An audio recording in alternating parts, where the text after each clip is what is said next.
Hello again, my most amazing artists. Today we're going to be talking a little bit more about origami. Hopefully last week you had the chance to explore in our virtual art classroom and try making some origami of your own. This week I'm going to show you how to make one of my favorite things out of origami, and we are going to be making a paper balloon. And yes, you can blow these up, and I'm going to show you how we're going to make those. For this assignment, you are probably going to need a pair of scissors, but if you don't, you can tear your paper if you're very careful. And you're going to want a piece of paper. If you just have notebook paper, that's okay, but you want a piece of paper, and you might decide to color the surface of this however you want. I'm going to color mine very quickly, and then we can see what we do next. Okay, so now I have decorated my paper, and you'll notice I didn't go all the way to this one edge, and that's because here in a moment I'm going to chop part of this paper off in order to make it a square. Most forms of origami, doesn't really matter what you're making. A lot of the times those things are starting with a square shape. So we're going to be making our own form today, and like I said, we are going to be making a paper balloon, which looks like this. Okay, so let's see how we do our first step. The first thing we're going to need to do is we are going to need to turn this paper into a square. So I'm going to flip it over to my white side, and if both sides are white, that's okay. What I'm going to do though is I'm going to take this corner and I'm going to bring it down here so that this top edge here, this shorter edge, lines up with this longer edge. Now remember, at any point, if you get stuck or lost or it's going too fast, you can pause the video and rewind it.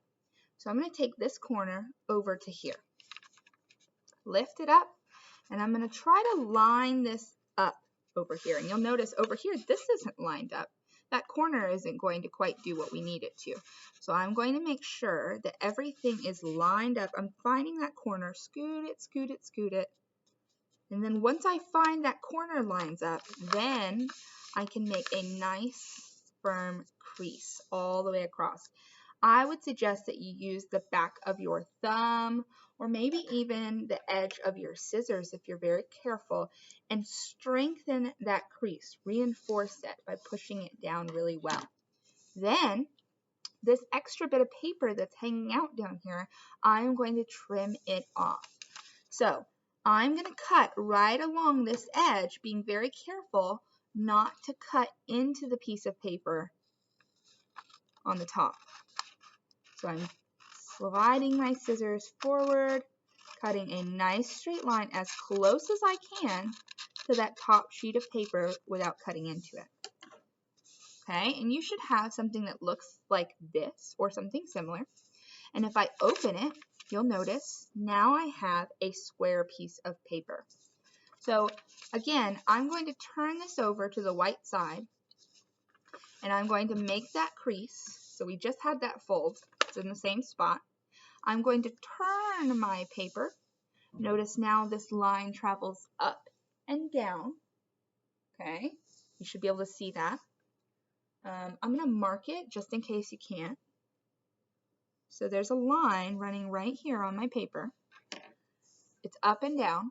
And what I'm going to do is I'm going to take the top of where that line is, and I'm going to bring it down to the bottom, or vice versa. You could take the top up.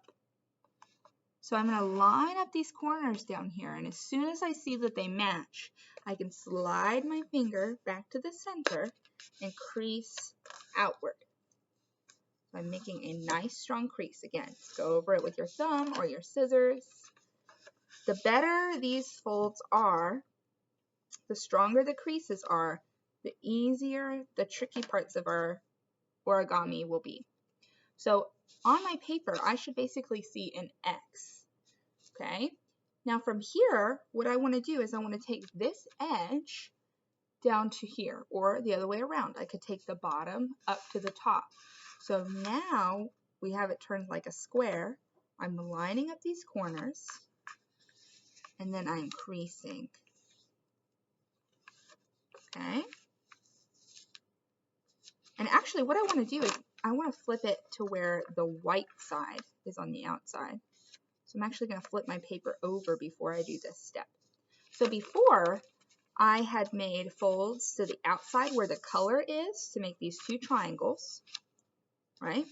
Then I flipped my paper over and then I creased it down the center to make a rectangle. Now if I open this, I'm going to go left to right. So before I went top to bottom, vertical. Now I'm going to take it over left to right. If your paper starts to buckle, just straighten it out before you keep going. And if I line these corners up, I can crease. Okay, now I have two more lines on my paper if I open it up. I'm going to trace over those with a different color so you can see. Again, you don't have to trace over these. I'm just trying to show you where those lines are. Okay, you should have something that looks kind of similar to this. You should have 8 slices. Okay, and they should all line up here in the center.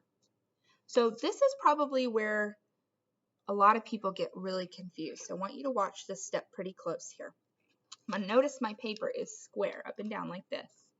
What I want to do is I want to take these two corners in to meet each other. So I'm bringing those together. So notice I'm holding it by the sides of the squares, not the corners, by the sides. I'm going to bring two of those sides where I just made those folds across the center in to meet each other in the middle. So again, look at that. Bring them in to touch each other. Then you're going to have a shape that's almost like an hourglass. Okay, it's a little tricky to show you. There we go. So from here, what I want to do is I'm going to create a squash fold. So I'm going to push down against my surface, my table, and I'm going to push down on the top. And everything is going to want to fall flat if you've creased it really well. If you haven't creased it really well, you're going to have a lot of trouble with this part. Let me show you just one more time. Okay, so I took the two sides here. I brought them into the center. Now that I have this shape, I'm going to push it down against my table and lay it flat. You should see that you have 4 flaps. Okay? Now, from here, what I want to do is I'm going to take just the first flap, not both of them together, okay? Just the top one, and I'm going to bring this corner up to the top, lining it up with the top edge and up here at the top. Don't let it fall down here. Okay, bring it all the way. Crease it really well. Do the same thing on the other side. So bring that bottom corner up to the top, lining it up, creasing it well. Okay, then I am going to flip my paper over, but I want you to see a little bit closer what this looks like. Okay, I took those bottom corners from down here up to the top. Notice I still have 2 flaps here. I'm going to flip this over to the back, and I'm going to repeat the same steps. So bring the bottom corner up, crease, bottom corner up, crease. Perfect. Now you should have a small square, and if you look, you should still have those 4 flaps. Okay, should look like this. You should see a vertical line running down the center of your paper here. Okay, what I'm going to do is I'm going to bring the corners of my design in to meet that middle line. So I'm going to bring this corner over, and I'm going to fold it right here into the center. Okay, it's a little tricky to see. I'll show you it again. I'm going to take just the top flap, not this back one, just the top flap, fold it into the center. Now, whatever I do to one side of my paper, I also want to do to the other. So again, I'm going to flip and repeat those steps. So I bring this corner in to meet the middle, So the tip of my triangle there should meet the center. And I'm going to do the same thing on this side. Bring it in and crease it really well. So again, go over your folds with your thumb or the back of your scissors. Crease everything very well. Okay, now I basically just have one more step. You should have something that looks like a rupee or a diamond. Okay, and from here, what I want to do is I want to find the pocket. Now this can be tricky.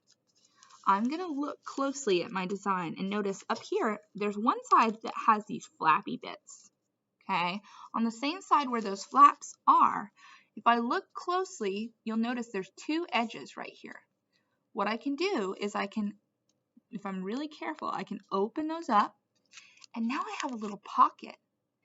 Inside that pocket, I'm going to take this flap and I'm going to tuck it down in to the center. And I'm going to push it as far as it'll go before I push it flat. Let me show you again. Notice right here, there's this side with two edges. If I open that up, I have my pocket. I can take this flap from the top and I can tuck it in. Now what I don't want to see is this right here. You can see there's some overhang, even if I push that flat. What I want to do is I want to push it as far as I can get it inside before I push it down. Normally your corners should meet up there. Okay, and this is what's going to secure our balloons, what's going to lock it in place. So you want to make sure that you're going as far as you can.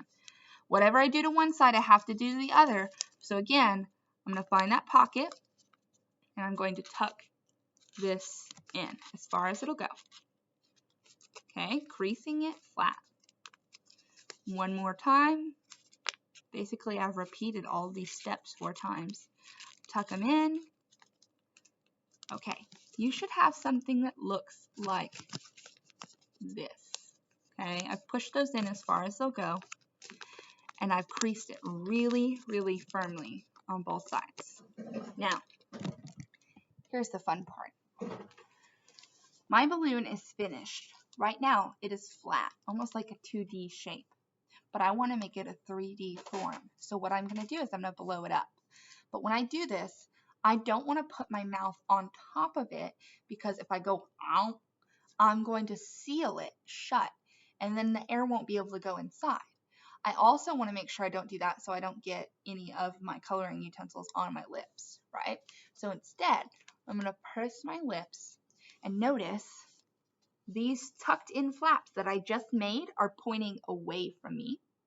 And what I'm going to do is I'm going to place those gently against my lips, and I'm going to blow quickly and pretty hard.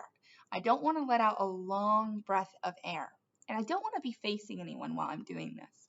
So I'm going to put it gently up to my lips, and notice how I've tucked my hands into the sides where these two flaps are.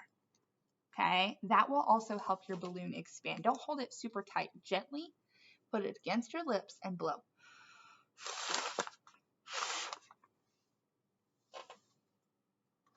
Now I have inflated my balloon. Okay, you can make as many of these as you want. They can be a lot of fun to play with. What I like to do, though, is I like to save mine for later sometimes. So what I might do is here on the side where I have this crease, but I don't have any folds, if I tap on both sides gently, I can fold it back to flat. Pretty easy. Okay?